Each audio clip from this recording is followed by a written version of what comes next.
Hello दोस्तों। आज हम देखेंगे विलियम शेक्सपियर सोनेट 29, जिसको हम बोलते हैं when in disgrace with fortune and men's eyes. ये इसकी ओपनिंग लाइन है। तो कभी कभी ये इस लाइन से और कभी कभी सोनेट 29 से पूछा जाता है, तो हम इसको ध्यान रखेंगे। आइए हम इसको लाइन बाय लाइन देखेंगे। When in disgrace with fortune and men's eyes, poet कहता है कि जब कभी वो अपने भाग्य के बारे में सोचता है और वो सोचता है कि उसके पास ना तो भाग्य है और ना ही लोग उसे इज्जत देते हैं, मतलब समाज में उसकी इज्जत नहीं है। I alone beweep my outcast state. और वो कहता है कि जो उसकी दशा है, मतलब समाज ने उसको तिरस्कृत रखा है और जो उसकी दशा है उस पर वो बहुत ज़्यादा दुखी होकर के अकेला रोता है। And trouble deep heaven with my bootless cries. और मेरा ये जो बूटलेस क्राइस्ट का मतलब है जो बेकार का रोना है, उससे मैं क्या करता हूँ, जो स्वर्ग है उसको भी परेशान करता हूँ। मतलब जो ईश्वर है वो भी मेरी प्रार्थना की तरफ ध्यान नहीं देते। And look upon myself and curse my fate. और फिर मैं अपने आप को देखता हूँ और अपनी किस्मत को या अपने भाग्य को कोसता हूँ। Wishing me like to one more rich in hope.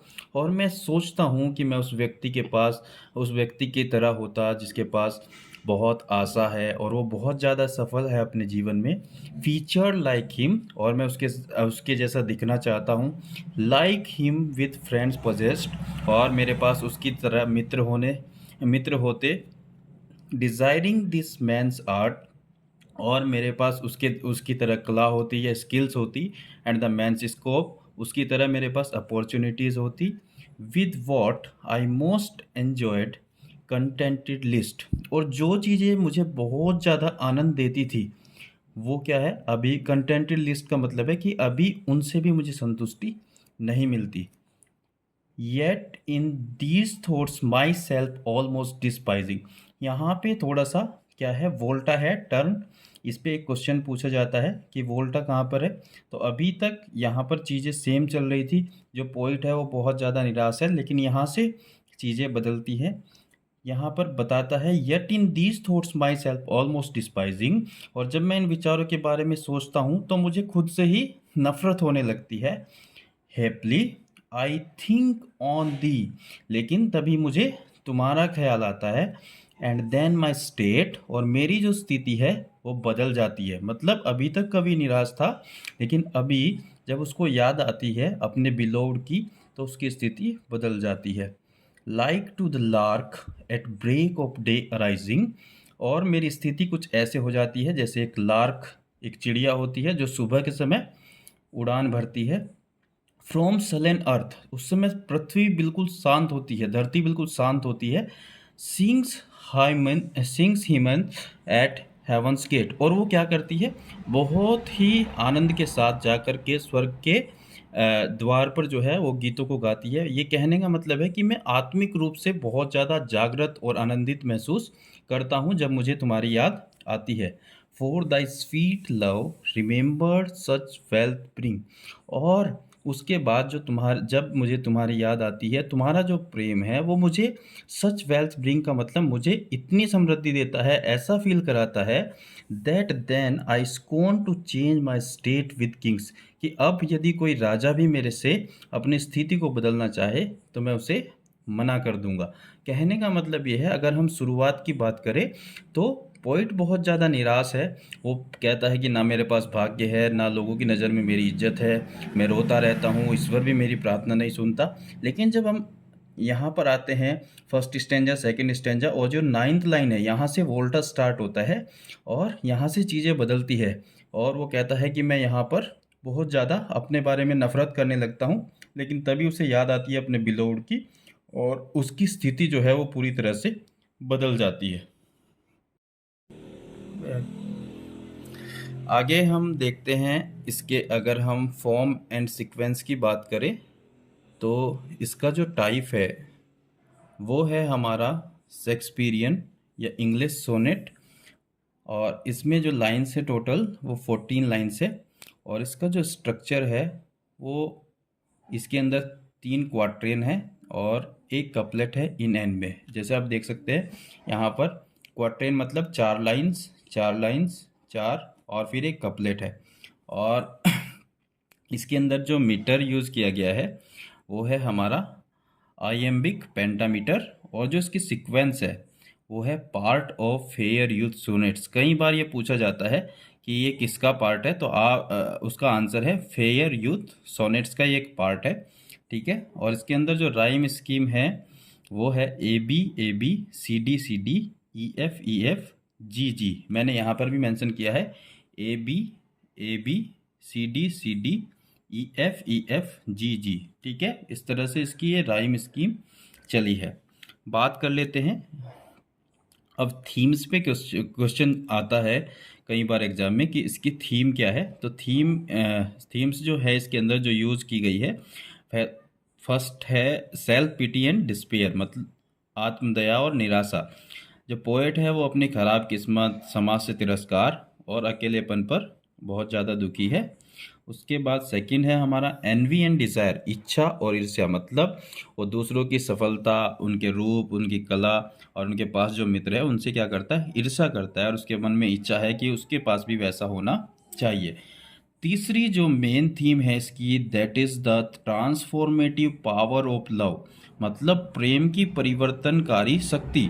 और इसको हमने देखा, ये हमारा इसका मेन थीम जो है वो यही है कि जब वो अपने बिलोव्ड के बारे में सोचता है, अपनी प्रेमिका के बारे में सोचता है, तो या प्रेमी के बारे में सोचता है या दोस्त के बारे में सोचता है, तो उसकी जो निराशा है वो खुशी में बदल जाती है।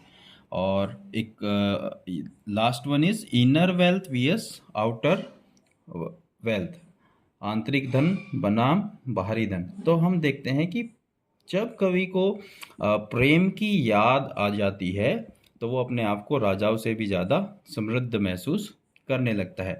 तो हमारी जो मेन थीम है इसमें वो है सेल्फ पिटी एंड डिस्पेयर, और उसके बाद है ट्रांसफॉर्मेटिव पावर ऑफ लव। ठीक है, और हमारा एक इम्पॉर्टेंट क्वेश्चन यहाँ से भी बनता है, वोल्टा या फिर टर्न, जहाँ पर हम कहते हैं कि विचार में मोड़। तो हम बात करते हैं, मैंने आपको एक्सप्लेनेशन में बताया थी। और नाइन्थ जो लाइन है हमारी, yet in these thoughts my self almost despising, मतलब मैं इन बातों को सोचते हुए मैं अपने आप को बहुत तुच्छ समझने लगता हूँ। और इसी की जो नेक्स्ट लाइन है, हेपली आई थिंक ऑन दी, तभी जो है उसको याद आती है अपने बिलोड की, एंड देन माई स्टेट, और उसके बाद उसकी जो स्थिति है वो बदल जाती है। तो हमारा जो वोल्टा है वो हमारा नाइन्थ लाइन मतलब थर्ड स्टेंजा में आता है, और नाइन्थ और उसके नेक्स्ट लाइन में हमारा वोल्टा टर्न आता है। तो कई बार ये पूछा जाता है कि वोल्टा टर्न इस सोनेट के अंदर कहाँ पे आया है, तो हम कह सकते हैं कि वो कहाँ पर है, नाइन्थ लाइन में है। ठीक है, उसके बाद हम बात कर लेते हैं पोइटिक डिवाइसेस की। इसके अंदर कौन कौन सी पोइटिक डिवाइस जो है यूज़ हुई है, तो इसके अंदर सिमिल यूज़ हुआ है लाइन 11 और 12 में, जब जो है जो हमारा पोएट है वो बात करता है कि उसकी जो सिचुएशन है वो किसकी तरह से है, लार्क एक बर्ड की तरह से है, तो उसका कंपैरिजन कर रहा है, तो वहाँ पर सिमिल यूज़ किया गया है। मेटाफर यूज हुआ है डीप हेवन। ठीक है, और उसके बाद हेवंस गेट, डीप हेवन का मतलब वही है कि स्वर्ग जो है एक ऐसे व्यक्ति के रूप में दिखाया गया है जो जिसको सुनाई नहीं देता है, और हेवंस गेट मतलब वहाँ पर बहुत ज़्यादा खुशी या फिर आत्मिक या आध्यात्मिक उत्थान का प्रतीक वहाँ पर बताया गया है। उसके बाद पर्सनिफिकेशन यूज हुआ है यहाँ पर फॉर्चून एंड मैन साइज। ठीक है, फॉर्चून एंड मैन साइज मतलब मैन साइज का मतलब समाज की आंखें हैं। ठीक है, समाज की आंख होती नहीं है लेकिन उसको पर्सनिफाइड किया गया है, तो यहाँ पर पर्सनिफिकेशन यूज किया गया है। ट्रबल डीप हेवन, स्वर को कष्ट देना, मतलब स्वर को कष्ट देना मतलब पर्सनिफाई किया गया है। स्वर को कष्ट नहीं होता है लेकिन यहाँ पर ऐसा दिखाया गया है, तो ये पर्सनिफिकेशन यहाँ पर यूज किया गया है। एलिट्रेशन भी वहाँ पर यूज हुआ है। अगर हम फर्स्ट लाइन देखें वहाँ पर डब्ल्यू एंड एफ का रिपीटेशन है, और 7 लाइन में एस एंड डब्ल्यू का रिपीटेशन है। बात कर लेते हैं कुछ हमारे क्वेश्चंस हैं। क्वेश्चंस मैंने पहले भी डिस्कस कर दिए हैं। पोइटिक डिवाइसेस से रिलेटेड क्वेश्चन पूछा जाता है, वोल्टा टर्न से रिलेटेड क्वेश्चन पूछा जाता है, और उसके बाद जो हमारी ओपनिंग लाइन है उससे क्वेश्चन पूछा जाता है। साथ ही साथ हमारा पूछा जाता है कि सेंट्रल आइडिया ऑफ सोनेट क्या है, या फिर थीम हम उसको कह सकते हैं। तो क्या लिख सकते हैं, love love's power to transform sadness into happiness, ठीक है। और उसके बाद हम in this sonnet the poet compares to which bird, ये हमें पता है कि कौन सी बर्ड है, वो लार्क नाम की एक बर्ड है जिससे वो कंपेयर कर रहा है। उसके बाद what emotion dominates the first page of sonnet, first part of sonnet 29। तो उसका जो फर्स्ट पार्ट है हमारे इस सोनेट का, उसमें कौन सा इमोशन है, तो डिस्पेयर है, कभी निराश है, दुखी है, ठीक है, अपनी सिचुएशन के ऊपर। उसके बाद हम बात करते हैं the sonnet end with which feeling, और अंत में क्या है, तो कंटेंटमेंट है, जो है वो खुश है, वो इतना ज़्यादा समृद्ध अपने आप को महसूस कर रहा है कि वो राजा के साथ भी अपनी स्टेट को, अपनी सिचुएशन को बदलना नहीं चाहता। कुछ हमारे टॉपिक्स हैं, ठीक है, हम देख लेंगे।